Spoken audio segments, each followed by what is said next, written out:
setiap mahasiswa sudah mengenal penggunaan sebatas status sebagai mahasiswa. Nah, karena dia dosen, tentu juga status sebagai dosen akan berbeda. Tetapi eh, saya juga mengantar ada sebuah yang ingin saya share, eh, sebuah jurnal mengapa workshop konstruktivis online learning style ini diangkat kembali karena kami melihat bahwa terminologi student center learning itu eh, belum belum pas betul terhadap cara belajar online. Bagaimana cara mencapainya? Itu juga sesuatu yang perlu diperlengkapi. Semangatnya kami ingin belajar apa perspektif Pak Ono menggunakan Moodle untuk menunjang konstruktivis online learning style ini sendiri. Uh, Mungkin saya ada jurnal yang saya sempat sharing ke teman-teman di sini. Uh, so, kita nggak bisa share file. Uh, share share screen. Nggak keluar mana? Oh ini. Oh, oke.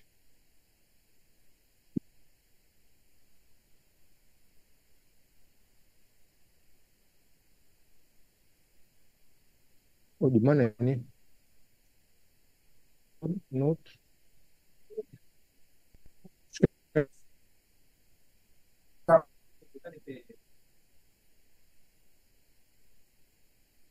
Sebentar.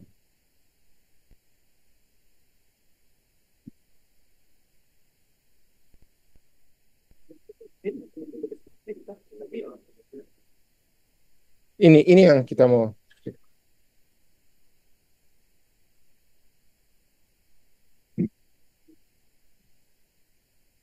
Oh ini.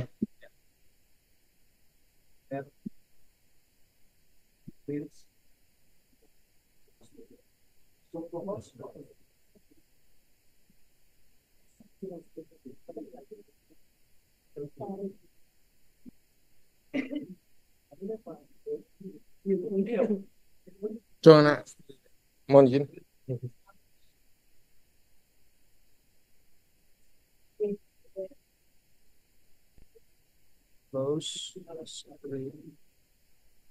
Ini baru ada. Nah. Jadi Pak Ono, mohon izin saya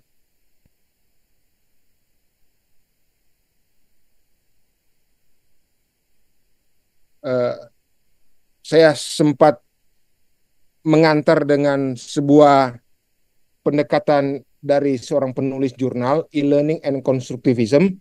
Kemudian saya memperkenalkan sebagian bagaimana men-setting up Moodle karena relatif di Unsur juga. Tapi pengalaman Pak Ono tentang bagaimana sih online pedagogi itu sendiri sebuah curiosity yang sedang juga kami bahas. Semoga Pak Ono bisa berbagi pandangan soal itu. Pak Ono, silakan.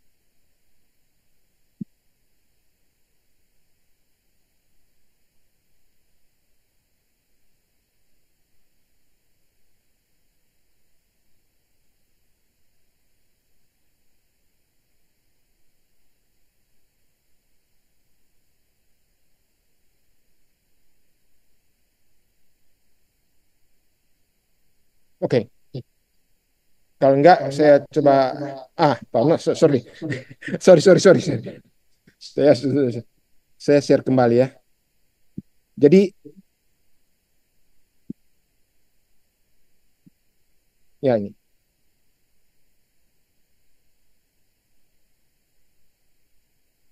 Pak Ono, suaranya enggak kedengaran, Pak Ono. Oke, siap. Oke. Jadi, ini sekarang bagaimana kedengaran suara? Sudah. Oke. Jujur dulu, saya bukan.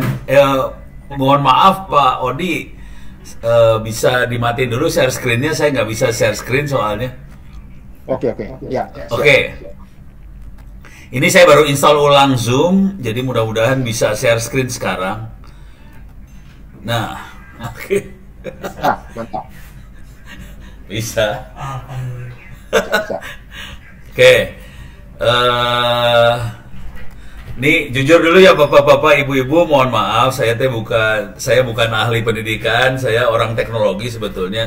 Jadi cara saya berpikir lebih sederhana, lebih hasilnya kita mau seperti apa. Nah, ini saya kasih lihat di open course yang tadi sempat dilihat. Intinya, ini ngomong jujur aja, intinya e-learning kami pakai untuk tempat ujian online. Dah, itu aja sih sebenarnya. Ini kalau dilihat, saya kasih lihat kuliahnya ya. Saya kuliahnya. Karena taktik yang dipakai, saya kasih lihat salah satu kuliah aja. Misalnya ini. Nah ini semuanya isinya link ke materi-materi. Isinya link ke materi-materi. Yang pentingnya sebetulnya ujiannya ini aja. Kenapa kita pakai ujiannya di Moodle? Karena Moodle punya kemampuan untuk ujian berkali-kali. Nah, kalau saya nggak tahu, saya bukan ahli pendidikan, minta maaf kalau saya salah. Jadi kita tahu kalau untuk supaya seseorang bisa pinter, bisa pandai, caranya dia harus baca materi berulang-ulang, baca kuliah berulang-ulang. Cuman kita tahu semua mahasiswa biasanya males baca. Pengennya pinternya instan, males baca. Jadi taktik yang saya pakai adalah sederhana aja. Saya pakai Moodle supaya ujiannya bisa berulang-ulang. Dengan cara itu mau tidak mau akhirnya si siswa jadi baca materinya berulang-ulang. Dan mudah-mudahan dia jadi pandai. Cuman jujur kalau soalnya terbatas memang jadi percuma. Ini kuliah saya yang ini contohnya yang cyber security. Soalnya ada 6.000 soal. Jadi kalau mau berulang-ulang soalnya dengan soal yang random, ini soalnya banyak sekali. Jadi walaupun 2 mahasiswa duduk sebelahan, 3 mahasiswa duduk sebelahan, untuk dapat nilai 90, biasanya rata-rata mereka ujian 5-6 kali. Per 5-6 kali 100 soal. Jadi itu yang saya lakukan dari sisi modelnya. Dipakai untuk memaksa mahasiswa baca materi sebetulnya. Cara memaksa mahasiswa baca materinya dengan cara mengerjakan ujian berulang-ulang, dan materi ujian itu saya ambil langsung dari modul-modulnya. Kira-kira seperti itu. Itu satu. Saya sebagai dosen sebetulnya targetnya bukan itu cuma buat si mahasiswa menguasai materi. Targetnya sebetulnya lebih ke arah bagaimana membuat si mahasiswa menjadi seseorang. Ini tadi kebetulan yang membantu saya di sebelah saya namanya Fatah. Ini contoh aja ya, Fatah Fali Hilmi. Ini yang membantu tadi di sebelah saya. Ini orangnya. Ini bisa kita lihat nih orangnya. Ini kalau kita lihat, kenapa nggak bisa diklik? Nih dia, nih orangnya sebelah kanan. Ini lagi loading, mudah-mudahan bisa kelihatan.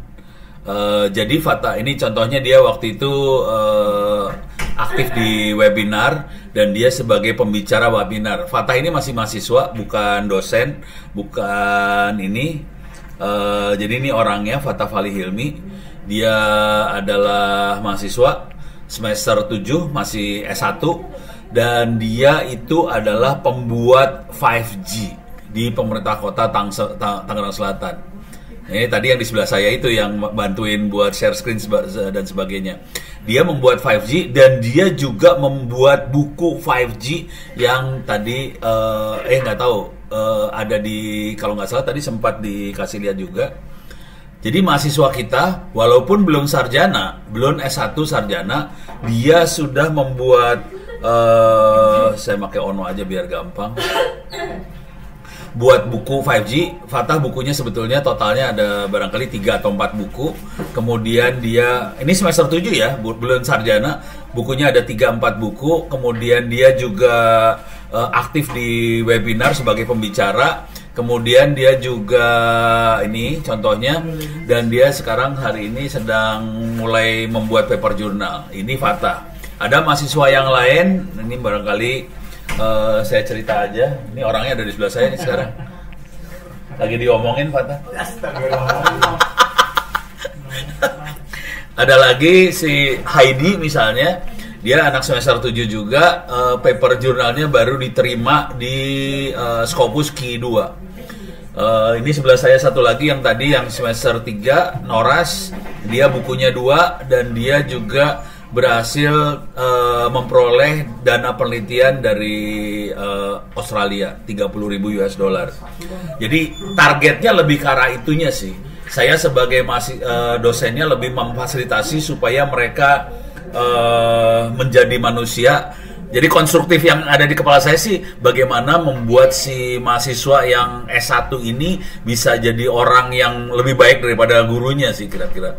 Untuk menilai baiknya biasanya kita biasanya menilai dari publikasi, buku, jurnal, webinar dan sebagainya. Jadi kira-kira gitu gambarannya, dan untuk itu semua mereka dalam orde beberapa bulan satu buku keluar, satu semester lah, satu semester, 2 semester, satu buku keluar. Dan ini melihat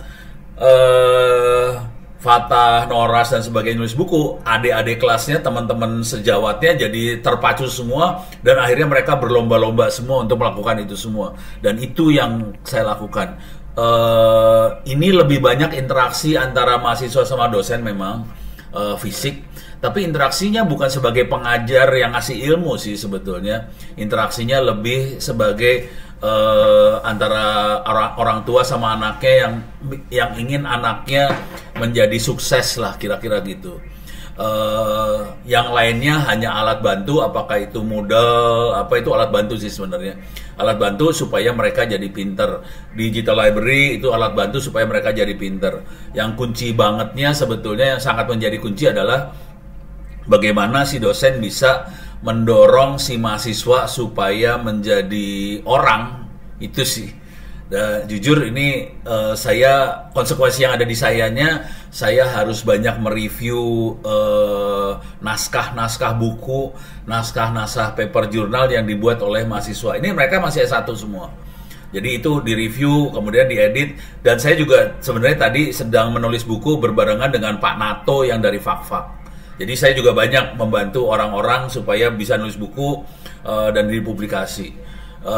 Itu inti besarnya kira-kira gitu. Tapi saya nggak tahu apakah ini termasuk konstruktivisme atau bukan, nggak tahu. Minta maaf Pak Odi. Ini minta maaf. Baik, itu dulu dari saya kembalikan pada Pak Odi kembali. Mudah-mudahan saya tidak terlalu salah jalan. Demikian, terima kasih. Saya rasa bukan salah jalan, Pak. Jalan yang baik gitu loh. Hanya saja memang jalan yang baik itu sepertinya ada banyak pilihan kelihatannya, dan kami merasa diri bahwa memang perlu saling belajar. Memang kami di Unsrat memang ada Moodle, dan sekarang baik pemerintah dengan program MBKM maupun dari Direktorat Pembelajaran pun mendorong ada yang disebut dengan metode student center learning dan sebagainya. Oke. Ini juga sesuatu yang enak didengar, tetapi dalam implementasi dengan Moodle sekalipun itu punya kendala-kendala ternyata. Iya. Dan bahwa emang seperti pengalaman Pak Ono itu untuk memanusiakan, kami juga rindu sekali Pak Ono. Cuma memang situasi kondisi di daerah juga ada yang mencoba, istilah saya beranalogi, kalau tidak ada burung bernyanyi di pagi hari, mungkin kami bernyanyi dengan sebatas lagu kami gitu loh. Karena mungkin tidak merdu, tetapi kami harus tetap bernyanyi. Itulah semangat yang ingin belajar dari Pak Ono. Nah, bolehkah Pak Ono kasih perspektif apa sih yang disebut dengan student centered learning itu sendiri? Terima kasih Pak Odi. Terima kasih Pak Odi. Ini juga ada pertanyaan dari Ibu ya, Ibu Febrianti Ludia. Teknologi personal, bagaimana kurikulum personal, bagaimana Pak Ono menilai student center learning? Nah ini jadi sama persis sama Pak Odi sama teman-teman yang dipikirkan. Kalau yang ini minta maaf, saya bisa salah. Kalau salah saya mohon maaf dulu ya Pak. Yang ada di kepala saya, student center learning lebih ke arah bagaimana si kampus atau dunia pendidikan membuat si mahasiswa menjadi dia. Jadi dia belajar sesuai dengan apa yang dia mau. Jadi yang menjadi pusatnya, senternya adalah si studentnya. Bukan dia jadi sarjana elektro, bukan. Tapi dia menjadi dia yang dia mau. Kira-kira itu yang ada di kepala saya. Apakah dalam dia mau jadi gelarnya sarjana elektro, sarjana biologi, sarjana apa, yaitu memang label yang diberikan kampus. Tapi dia jadi sarjana elektro yang suka filsafat, yang suka sejarah, nah itu jadi ceritanya jadi lain. Kalau kita dengan kurikulum yang ada, kita kan dipaku. Untuk jadi elektro, nggak usah belajar filsafat, nggak usah belajar sejarah, belajarnya rangkaian listrik, belajarnya teknik apa digital kali ini apa itu, tapi bukan filosofi itu nggak dimasukin. Nah, kalau saya pribadi, jujur saya lebih suka kalau memang ini bisa diimplementasi student center learning. Dan jujur, ini ngomong jujur dulu ya Pak, saya berantem di kampus sih. Saya berantem sama BAK, saya berantem sama rektor bidang akademik Pak. Karena mereka bersikeras. Diknas memaksa harus seperti ini, katanya dia. Diknas harus seperti ini. Terus di kampus maunya bikinnya paket. Jadi satu semester anak-anak harus ngambil ini. Gak bisa dirubah ini kuliahnya. Wah itu saya berantem di situ Pak. Terus saya akhirnya mulai negosiasinya gini kira-kira. Boleh nggak anak-anak dibikin mata kuliah pilihan, anak-anak boleh ngambil mata kuliah pilihan ini. Nah mulai berantemnya di situ Pak. Jadi cara merubah suatu kurikulum yang rigid, yang kaku, akhirnya saya nego supaya diizinkan ada mata kuliah pilihan. Jadi masuk ke student center learning-nya lewat mata kuliah pilihan sih sebenarnya. Saya pribadi adalah orang yang lebih ke, jadi saya belajar karena saya pengen belajar. Ilmu yang saya cari ya saya cari sendiri banyaknya. Kalau saya ngambil dari kuliah di kampus aja, itu terlalu rigid dan seringkali tidak sesuai dengan yang saya mau. Jadi akhirnya jujur saya berantem di kampus sih. Tapi saya pro banget dengan student center learning ini. Mudah-mudahan kalau di Unsrat bisa lebih fleksibel supaya kurikulum bisa memungkinkan supaya mahasiswa bisa ngambil ilmu yang dia suka, bukan hanya jurusan yang kaku sesuai jurusannya. Jadi selain ada ilmu jurusannya, dia diizinkan buat ngambil kiri kanan sedikit-sedikit. Itu mungkin bisa jadi contoh buat Republik Pak. Kalau saya pribadi posisinya sudah berantem Pak di kampus, susah. Ini ada Pak Realdi, Pak Gabriel juga unjuk tangan tuh Pak kayaknya. Ya, Pak, silakan Pak. Terima kasih Pak. Apakah kedengaran suaranya? Bisa. Pertanyaannya dua Pak. Pertama dibagi yang student learning center harusnya berpusat kepada siswa kan Pak, siswa-mahasiswanya. Tapi itu kan dia subsidian bahwa setiap siswa mahasiswa punya kemauan yang berbeda, semua mahasiswa. Karena pada akhirnya siswa mahasiswa itu yang akan mempertanggungjawabkan atas ilmu yang dia dapat. Jadi mestinya kalau dia punya kemauan yang besar, dia akan mendapatkan hal yang besar juga. Nah, pertanyaannya, pada saat dengar tadi cerita dari Pak Ono, kayak bagaimana dengan mendorong siswa mahasiswa bisa bisa punya kemauan yang tinggi, karena di lapangan kenyataannya tidak semua kan yang punya kemauan yang sama untuk mengerjakan itu. Nah, yang kedua, ya menurut pendapat Pak Uno, kira-kira ada tidak yang soalnya menurut pendapat saya e-learning yang ada hanya sekedar membuat pembelajaran offline yang di-online kan. Betul. Sebenarnya belum benar-benar mendorong student learning center. Betul. Menurut saya, Pak. Betul. Ya, ada tidak ide yang sebenarnya bukan berdasarkan instruksi dari dosen, tapi kemauan siswa mahasiswa itu untuk mencari tahu ilmu yang disediakan ilmunya dari pihak universitas, bukan dari internet. Terus pertanyaan. Terima kasih, Pak. Wah, seru rupanya saya jadi narasumber. Odi, ini boleh langsung dijawab. Tapi sebenarnya saya rada malu, ini saya bukan orang pendidikan. Langsung Pak, langsung. Aduh, saya tuh rada malu jawab yang kayak ginian, saya bukan orang pendidikan sih sebenarnya. Tapi kira-kira gini, jujur Pak Gabriel, Pak Oding, dan teman-teman, sebetulnya kalau saya lihat di kampus ya, jujur memang kalau tadi apakah mahasiswa bisa punya keinginan di dalam, terus dia menentukan saya pengen ngambil apa sendiri. Jadi dia memang sudah di dalam dirinya dia sudah tahu dia arahnya kemana. Mahasiswa seperti itu di kampus kami juga jarang, jujur. Mereka seringkali harus saya arahkan, sebagian besar harus diarahin. Cuman yang mereka lihat sederhana sih, mahasiswa ini cara ngelihatnya sederhana. Intinya dia pengen sukses seperti temennya dia.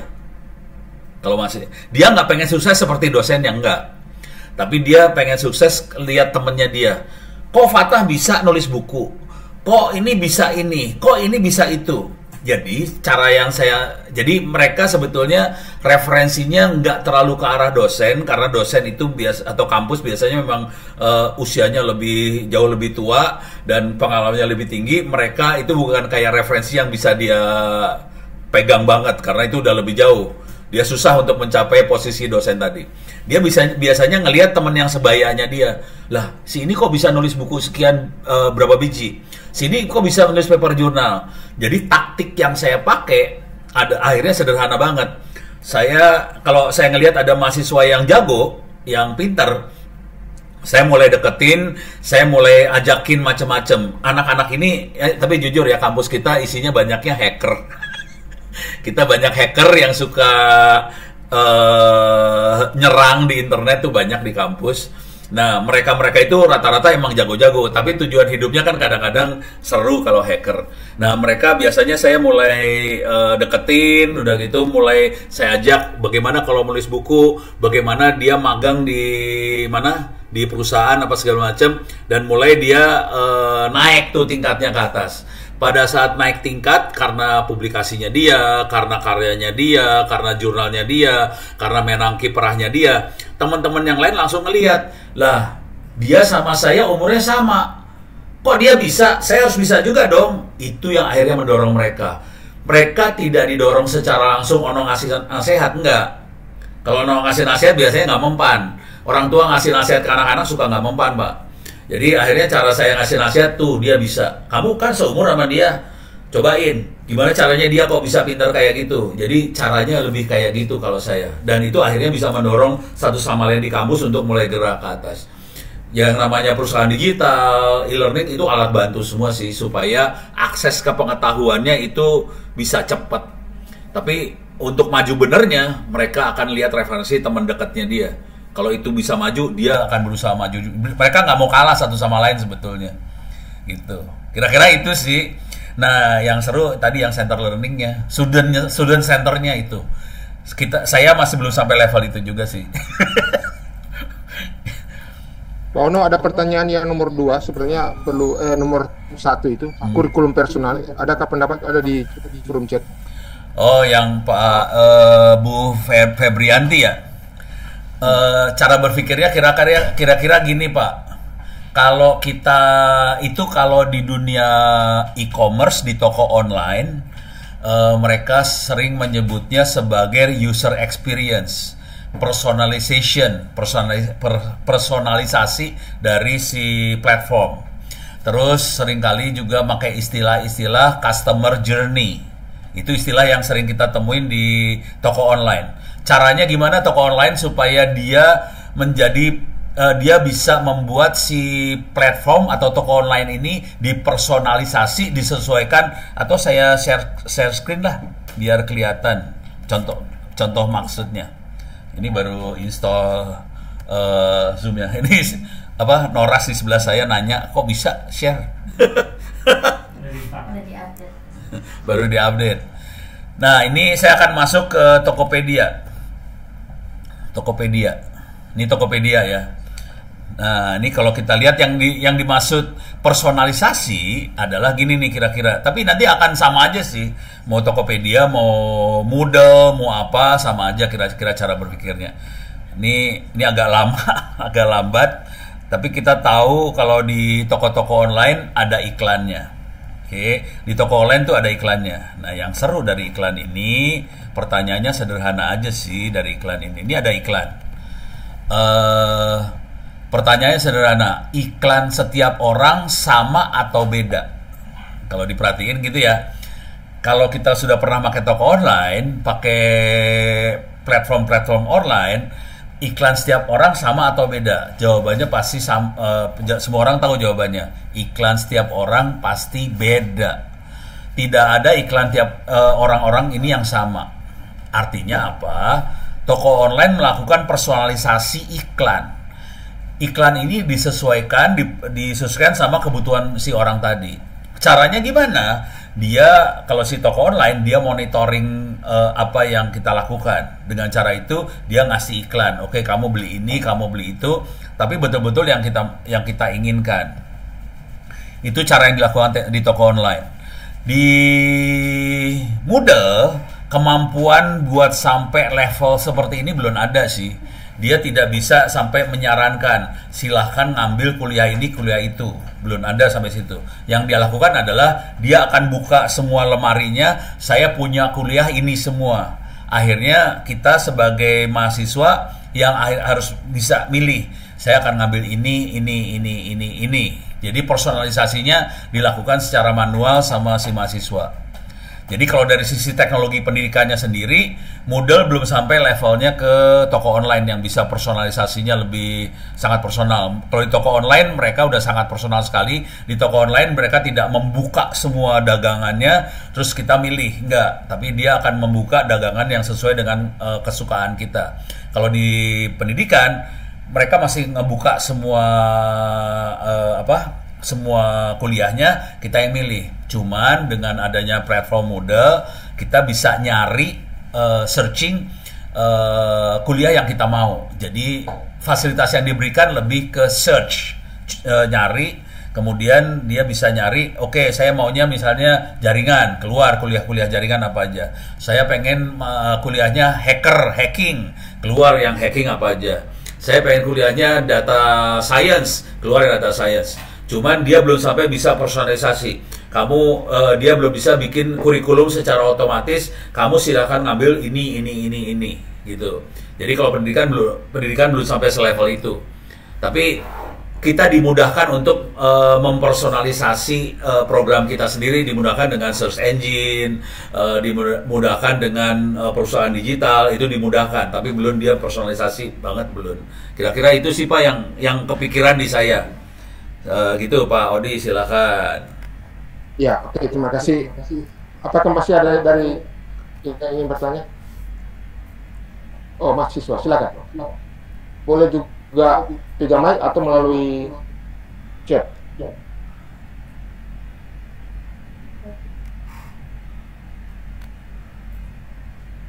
Ayo.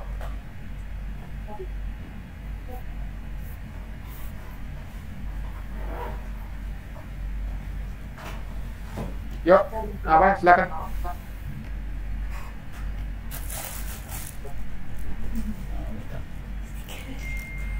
Pak Meksi, Pak Ring.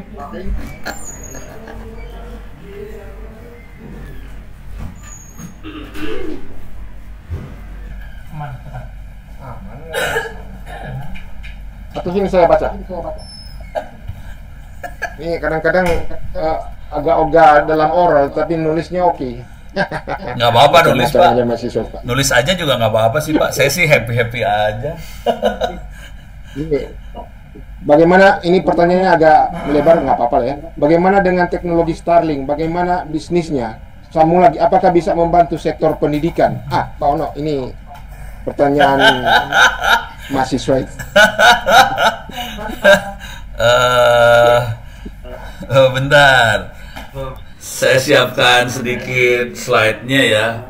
Ada slide-nya, Pak, jangan khawatir. Saya taruh di mana ya? Bentar, saya cari Starlink. Oke, coba lihat. Oh, yang ini nggak boleh dikasih lihat. Ada yang nggak boleh dikasih lihat soalnya kemarin saya janji. Tapi saya bisa ngomongin sedikit lah. Nggak kasih lihat, ceritakan kan boleh. Ya, saya cerita. Oke. Oke, ini dia. Saya kasih lihat ya. Bentar, saya share screen. Bentar.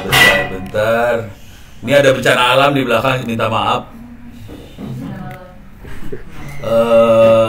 Mana tadi? Ini dia. Share screen. Oke, mudah-mudahan bisa kelihatan. Ini saya turun ke bawah dulu bentar. Oke. Ini Starlink. Starlink kategorinya satelit orbit rendah, low Earth orbit. Konsekuensinya orbit. Kalau kita tahu yang namanya apa ya, pendulum atau yoyo, itu kalau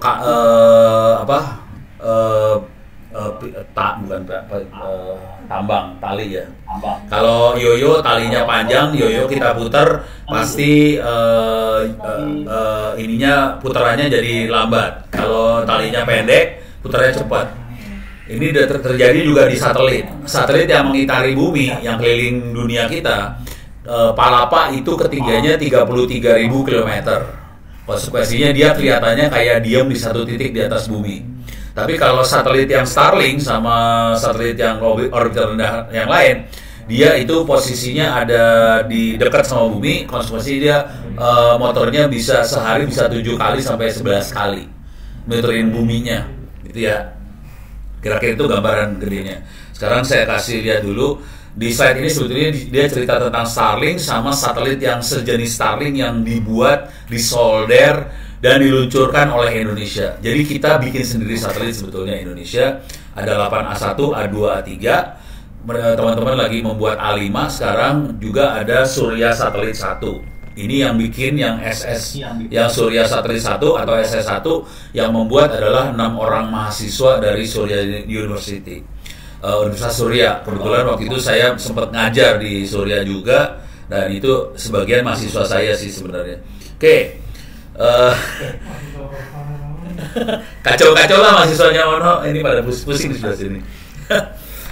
Ini nggak akan saya bahas. Kecepatan maksimumnya, kecepatan Starlink kira-kira cuma 170 Mbps. Kira-kira segitu kecepatannya. Tapi kalau ada awan, biasanya dia jatuh, sambungannya bisa putus kalau ada awan. Konsekuensinya kalau kita pakai Starlink di pegunungan, tidak rekomendasi sebetulnya karena banyak awan di gunung itu. Cara meluncurkan Starlink, mereka meluncurin roket dan itu satelitnya yang sebanyak ini dilepasin. Kira-kira kayak gitu. Dan ini yang dilakukan oleh siapa namanya? Yang bikin Starlink deh? Elon Musk. Loh, pada jago semua di sini. Nah, bentuknya seperti ini sih sebenarnya. Ini ada satelitnya Starlink, ada satelit Starlink. Sebetulnya kalau kita punya stasiun bumi, punya modemnya Starlink, itu cuma naik ke Starlink nanti turun lagi. Turunnya di Indonesia lagi, ya khawatir. Jadi Starlink itu tidak turun di Amerika, turunnya di Indonesia. Naik dari bawah ke satelit, turun di Indonesia lagi, nanti pakai fiber ke internet. Jadi Starlink kira-kira kayak gitu aja sih. Nah, pertanyaannya, apakah cocok nggak buat internet? Buat pendidikan? Ini kalau ngomong jujur terus terang dulu ya Pak. Ini buat bayar ini kira-kira pulsanya berapa? Berapa sih sekarang bayar pulsa sebulan Starlink? Sejuta ya? Ini sebelah saya pada langganan Starlink nih Pak. Enggak sih kantor. Kantor kita langganan Starlink. Punya 3 di kantor. Sebulan bayar pulsanya sejuta Pak. Jadi kalau saya suruh milih, saya tidak akan milih Starlink sih sebenarnya. Karena kecepatannya rendah. Kemudian kalau ada awan itu keganggu, terus bayar pulsanya mahal. Makanya itu saya nggak terlalu sih sebenarnya. Nah, buat ngasih lihat bentuk ini kan masuk ke sini ada stasiun bumi di bawah. Stasiun buminya bentuknya kira-kira seperti ini sih. Ini bentuk stasiun buminya, tempat sinyal dari Starlink turun, udah gitu disambungin pakai kabel fiber optik ke internet. Ini ada di Indonesia makhluknya. Jadi makhluknya beroperasi di Indonesia, jalan dan kita bisa pakai sih. Ini ada pertanyaan. Ini buat saya bukan. Saya balikin dulu lah. Pak Odi silakan. Ini ada pertanyaan lagi, saya nggak tahu buat siapa ini mah. Silakan Pak Odi. Saya tutup dulu. Ono dong, Ono, silakan. Saya rasa pertanyaannya buat Ono lagi. Nanti Pak Ono, kemudian saya juga nimbrung lah gitu. Sebab ini sangat sudah ada merek-merek. Jadi pendapat Pak Ono lah dulu. Oh gitu. Saya baca dulu ya. Saya belum baca ini. Barusan baca dari admin Zoom meetingnya Unsrat ya. Saat ini Kemendikbud Ristek Dikti panjang banget ya, menerapkan belajar.id, mengintegrasikan Google Workspace Education. Jadi baik guru, siswa dapat memanfaatkan Google Workspace tersebut dengan Chrome dan fasilitas lainnya yang terbatas. Kadang guru kesulitan membuat ujian, misalnya menggunakan Google Form dan lainnya, karena salah satunya keterbatasan bandwidth di sekolah, dananya terbatas untuk internet. Apakah Chrome dan fasilitas Google Workspace ini bisa untuk e-learning offline? Yang pasti Chromebooknya sendiri bisa. Chromebooknya bisa buat offline. Dan kebetulan saya ngobrol sama beberapa teman, hardware Chromebook ini harus TKDN dan dibuat oleh pabrik-pabrik Indonesia. Jadi ya oke lah dari sisi itunya. Chromebooknya oke.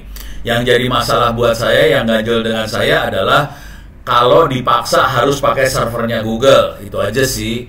Karena jadi kena sambungan ke internetnya, jadi kena di situ. Kalau Google Chromebooknya sendiri ada browser dan sebagainya, kita bisa pakai untuk yang offline yang ada di Pak Odi juga, di Unsrat udah ada juga, kita bisa pakai buat itu.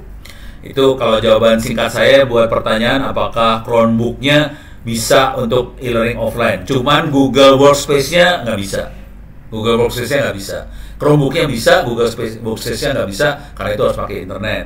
Yang kedua, saat ini ada server Digital Voice yang sudah diinstal di sekolah, rencananya digunakan untuk, keren!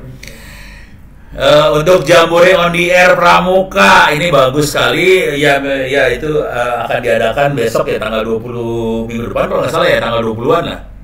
Ini keren, saya senang banget. Saya termasuk Pramuka, saya juga anggota Orari, jadi saya juga suka sama Jambore on the Air.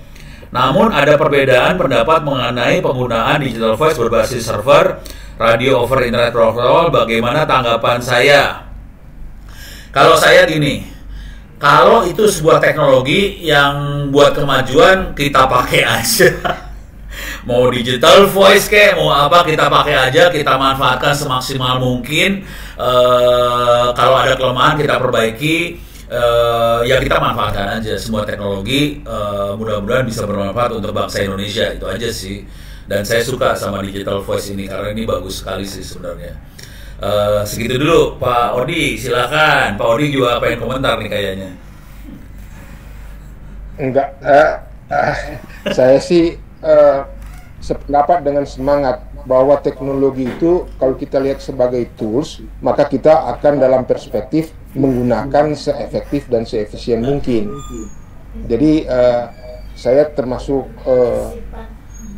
dalam mainstream teknologi sebagai alat bantu, termasuk dengan AI. Jadi Yang menarik Pak Ono, memang dalam diskusi lokalan kami, apakah kurikulum juga harus berubah karena ada teknologi canggih? Katakanlah AI ini. Ini kan diskusi yang sedang seksi dibahas. Apalagi kalau mau diperluas dengan disrupsi teknologi ini. Nah, ini tentu akan berhubungan juga dengan open science, akan berhubungan juga dengan macam-macam. Ini kami rindu perspektif Pak Ono. Wah, saya jadi serem banget nih ngomong di sini. Mauri, waduh, ngeri. Ini gaya yang kita pakai di kampus ya, Pak. Gaya yang kita pakai di kampus di TTS. Kalau kita caranya gini. Ini jujur, kami di TTS ngerubah kuliah sering. Jadi misalnya gini Pak, kemarin teman-teman Google berkoordinasi sama kita di TTS Pono. Kita ada Google Cloud, terus ada lagi yang lain. Ini rata-rata mereka pedagang semua. Jadi karena dari industri mereka punya produk, mereka pengen produknya dimasukkan dalam kuliah. Kalau saya welcome aja. Oke, silakan bikin webinar dulu. Kemudian saya nego sama mereka, tolong dosen-dosen kita diajarin, dikasih workshop sama mereka langsung. Udah gitu kita masukkan produknya ke dalam kuliah. Jadi proses perubahan terus terjadi di kuliah sih sekarang. Kuliah saya juga berubah.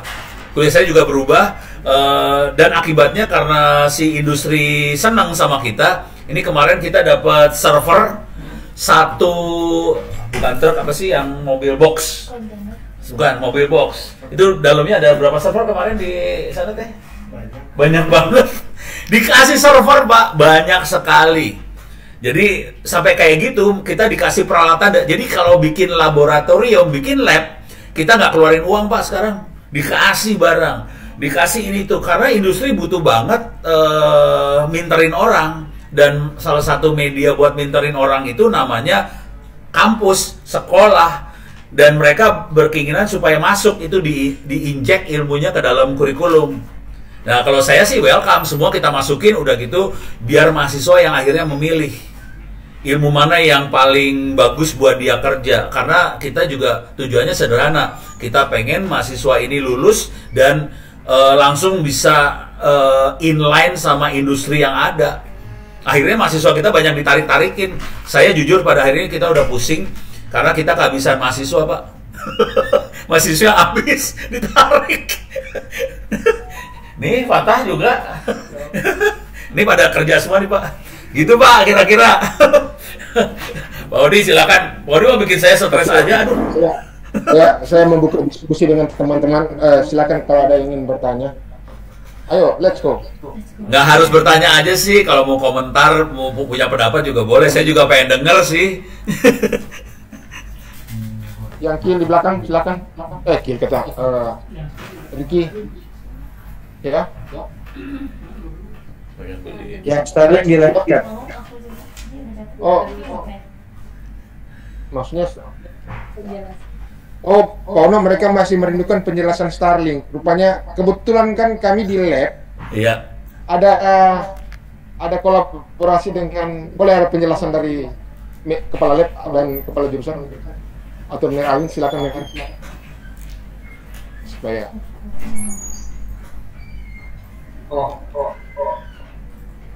Halo. Ya, silakan Mer. Ya, izin Pak Oni.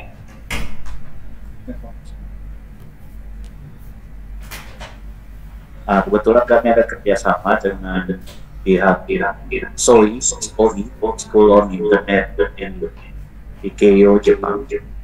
Kebetulan salah satu pengurusnya itu mungkin mantan mahasiswanya Pak Ono. Oh, Husni Tamrin. si Husni. Ya. Oke. Nah itu juga kita kebetulan ada kolaborasi penelitian. Mereka pasang ya pinjemin kita satu unit Starlink. Sekarang ada di lab kami. Itu makanya kami sangat tertarik untuk pemanfaatan ini dalam kerangka penelitian atau untuk mendukung pembelajaran. Makanya ketika ada yang menyinggung soalan Starlink misalkan, sangat tertarik gitu Pak. Oh, terima kasih Pak Messi. Oh, rupanya temannya Husni. Aduh.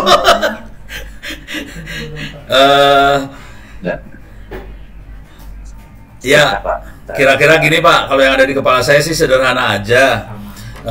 Pertama salam buat Husni kalau ketemu ya Pak.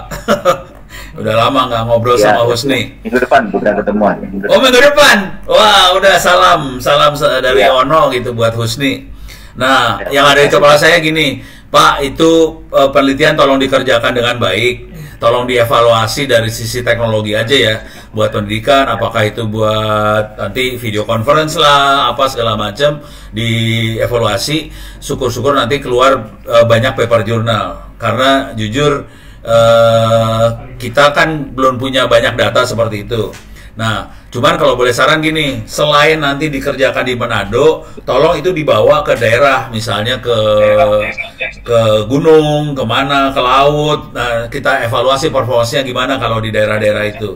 Jadi jangan cuma di Manado kota aja, dibawa ke beberapa tempat, kita evaluasi. Akhirnya nanti kita bisa tahu kan, untuk Indonesia yang kondisinya lembab, humid, performanya Starlink jadi kayak seperti apa. Karena Starlink kan bermain pada frekuensi 10 GHz dan itu Ku band, dan itu biasanya cukup rentan ke kelembaban, ke awan, itu rentan banget. Jadi itu aja sih inti yang tolong dievaluasi aja Pak, soalnya belum data kayak gitu kan masih jarang, dan kemungkinan Bapak bisa dapetin paper jurnal banyak, jadi keren banget. Iya. Itu satu yang sedang kami teliti, pengaruh cuaca berpapan salah satu. Kemudian yang kedua, kita juga membuat framework model untuk pemanfaatan Starlink, teknologi Starlink sebagai di backup connection ketika ada disaster Pak. Iya, betul. Nah, jadi skenario-nya jaringan internet ke kampus itu mati semua, yang terestrialnya mati. Nah, bagaimana supaya dia bisa langsung pindah ke layanan satelit itu. Nah, yang agak rumit itu BGP-nya mau dialihkan ke satelit. Nah, itu ya. Oh, dia pakai BGP di sana ya? Oh iya, dia Starlink ya, BGP ya? Oke. Terus jaringannya berbeda lagi. Mungkin ini Pak, kalau yang itu saya coba share screen lagi ya. Nah,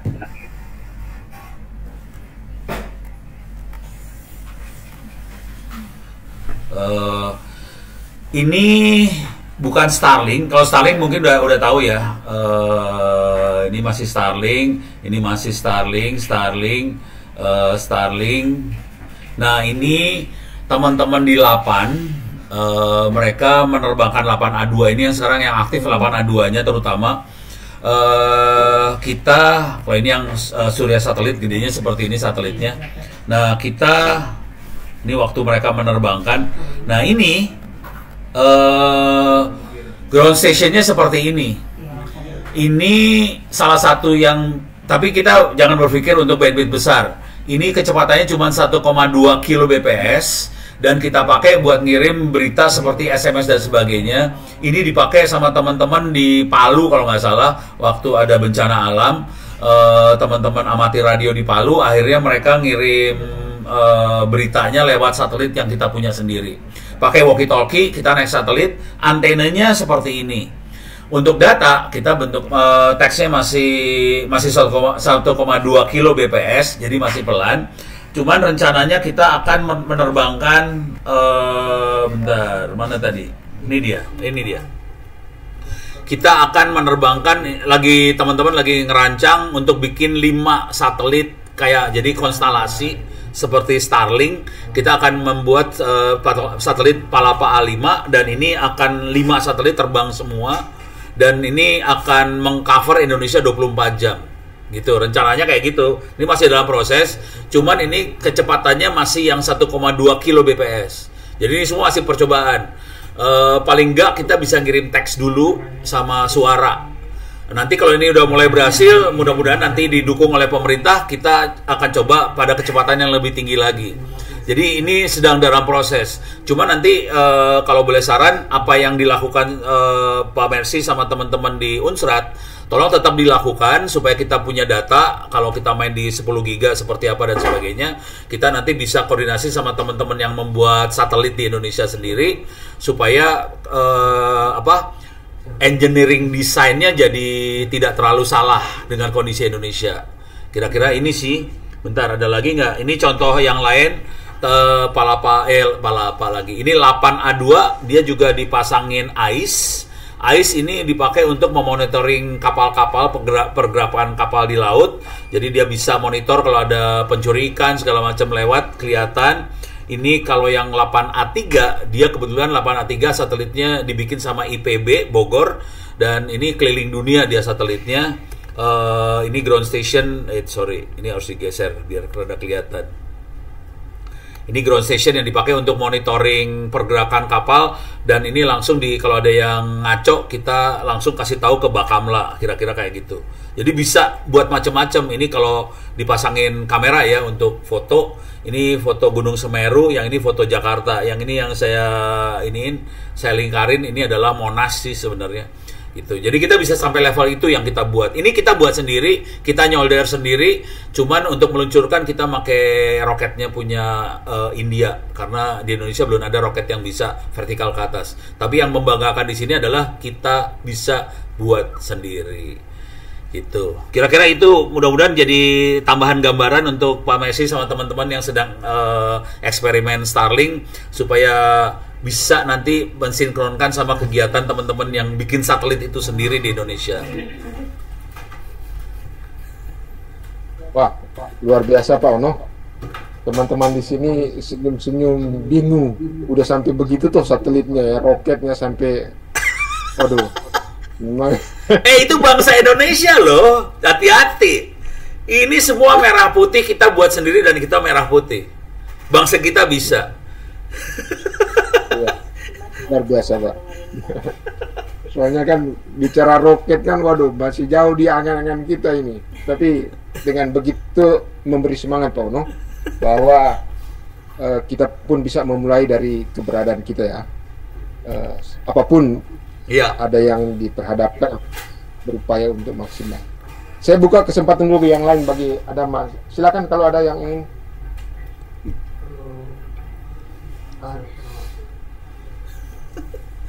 Di belakang. Oke. Masih menjadi konsumen, belum menjadi produsen ini ya. Memang ternyata memang perlu ada trigger terus memang. Pak Mercy, Amin. Oke. Saya rasa Pak informasinya tiba-tiba berjimbun Pak. Sambil bingung juga mau mulai dari mana sepertinya teman-teman. Tetapi sesungguhnya kami sangat terbekali dan ada curiosity yang tinggi. Cuma kembali ke objektif kita kan Pak, webinar Open Science dan workshop Constructivist Online Learning Style. Barangkali memang secara praktikal menurut Pak Ono, bagaimana yang jangka pendek yang bisa dilakukan dalam rangka menunjang open science itu sendiri, dan bagaimana konstruktivis paling tidak mencoba lebih mengkonkretkan bahwa memang betul kita harus bicara satelit, karena memang bicara internet memang harus bicara satelit, tetapi paling tidak apa yang oleh-oleh yang boleh lebih dibagi kepada kami Pak Ono. Saya nanya dulu Pak, boleh ya Pak ya? Gantian Ono pengen nanya. Yang tadi yang konstruktivisme itu sebetulnya apa sih, kalau boleh diterangin? Saya belum dapat sih sebenarnya. Konstruktivisme itu apa Pak? Kalau boleh tahu dulu gitu. Jadi ada tuh jurnal yang di share pertama itu yang di on screen tadi, tetapi sekaligus juga kan Moodle sendiri kan dibuat oleh Martin Diogemas berdasarkan tesis teori konstruktivisme itu yang diimplementasikan menjadi Moodle. Itu yang publikasi dari pengembang model itu sendiri, Iya. si Martin Dogiamas itu sendiri. Sesungguhnya yang sempat dipelajari bahwa memang teori ini tidak lagi eksis karena ada kehadiran teknologi. Dulu itu sudah teori lama, tetapi menjadi eksis karena keberadaan teknologi yang semakin personal. Menjadi curiosity bagi kami adalah bagaimana mengidentifikasi optimalisasi model yang memungkinkan personalisasi itu dalam upaya teknologi yang sudah ada, dan itu akan berdampak pada kurikulum yang kita sedang hadapi sekarang.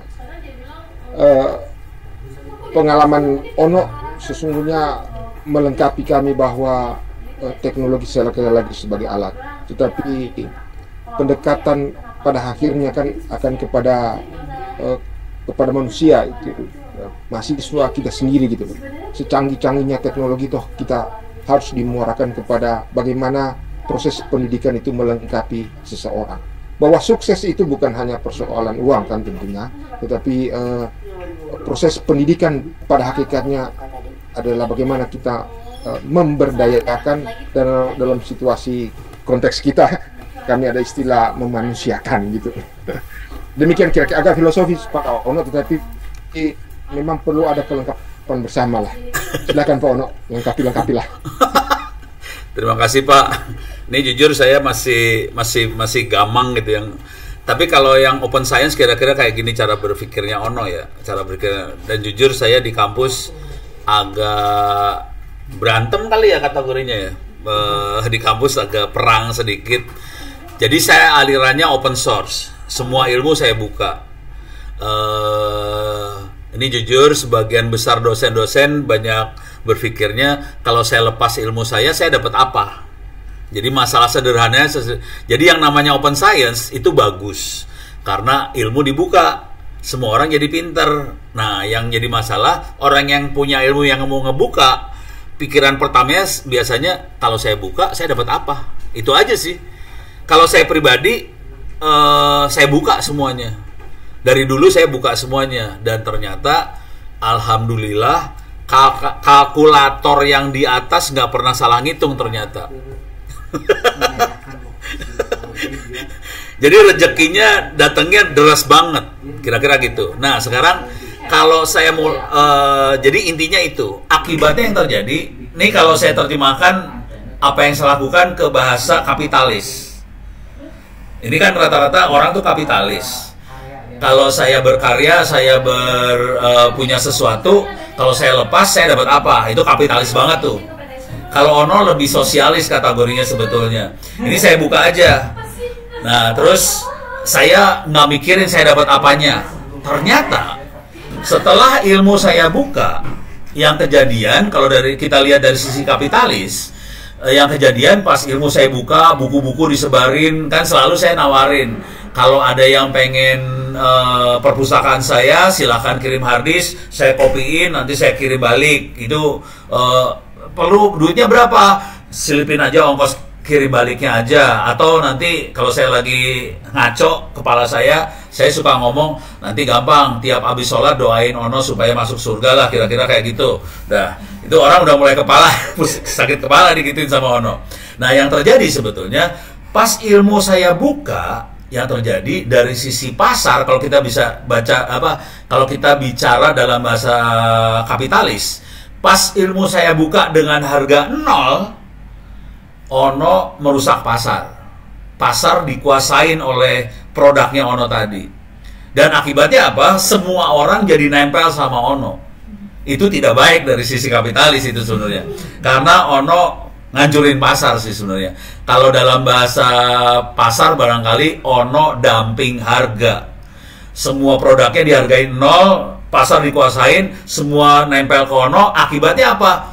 Karena mereka nempel ke Ono, rezekinya akhirnya ngalirnya ke Ono. Ini tidak baik sebenarnya kalau dari sisi kapitalis. Jadi kira-kira gitu kalau diterjemahin kapitalis sih sebenarnya. Nah, cuman inti dari ini semua adalah kuncinya adalah satu, kita harus bisa jadi produsen pengetahuan atau informasi Yang kedua, kita harus ikhlas buat nyebarin ilmu tadi. Dan pada saat itu terjadi, open science-nya jadi kebuka. Nah, open science tidak akan terbuka kalau nggak ada yang sumber science-nya. Kalau sumber science-nya nggak mau nyebarin, nah itu langsung open science mati.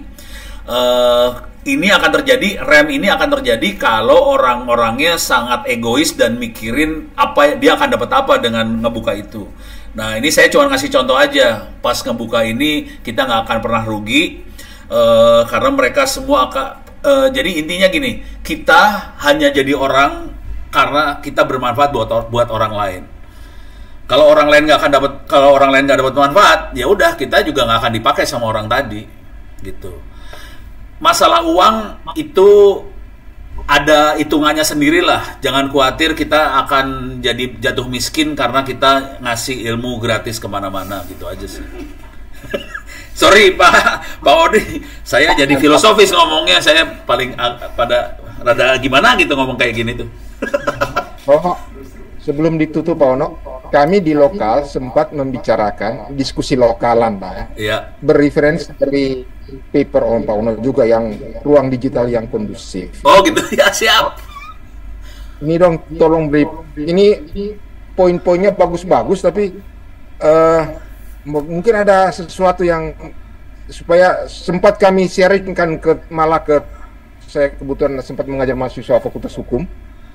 Coba kamu kaji ini. Jangan-jangan hukum digital kita perlu ada contoh-contoh praktis dari tatanan lokal gitu loh. Nah, ini sebenarnya referensi dari tulisan Pak Ono. Bolehkah diberi pencerahan atau insight? Oke. Jadi tulisan tentang bagaimana membuat internet kita menjadi kondusif itu yang minta teman-teman di Kominfo Jakarta. Karena mereka sudah pusing urusan dengan judi online, dengan pornografi, bagaimana caranya supaya bangsa Indonesia pakai internet dia pakai untuk sesuatu yang positif, jangan yang negatif. Nah, jadi tulisan yang itu yang ruang digital yang kondusif yang saya buat sebetulnya sederhana aja cara berpikirnya. Kita bagaimana supaya dengan kondisi ruang digital yang banyak yang negatif-negatif ini, kita bisa membuat orang yang pakai internet bisa bergerak ke arah yang lebih positif. Kalau di situ agak detail ya, bagaimana cara mengukurnya, langkahnya seperti apa. Cuman filosofi dasarnya kira-kira gini. Ini coba kita pikirkan di masing-masing. Kalau kita punya kopi, warnanya hitam. Bagaimana caranya kita membuat kopi yang warna hitam menjadi putih, jadi bening? Nah, pusing kepala kan di situ. Bayangkan kopi tadi adalah internet, warnanya hitam. Bagaimana menjadi bening? Ada dua pilihan besar. Bentar. Pilihannya kira-kira gini. Yang pertama, kita saring kopinya, jadi yang hitamnya hilang. Itu pilihan pertama. Dan itu yang dilakukan oleh pemerintah selama ini. Dia pasang blokir situs porno, blokir ini, blokir itu, tangkap ini, tangkap itu. Itu yang dilakukan pemerintah selama ini. Dan ternyata susah. Karena yang hitam-hitam itu banyak yang menarik orang. Jadi susah ini ngeblokir itu. Pilihan kedua, sederhana cara berpikirnya. Ini ada kopi hitam. Kalau kita isi cangkir dengan kopi hitam dengan air putih yang banyak, aqua, lama-lama dia jadi putih. Jadi strategi yang kedua adalah kita banjiri internet di Indonesia dengan hal-hal yang positif.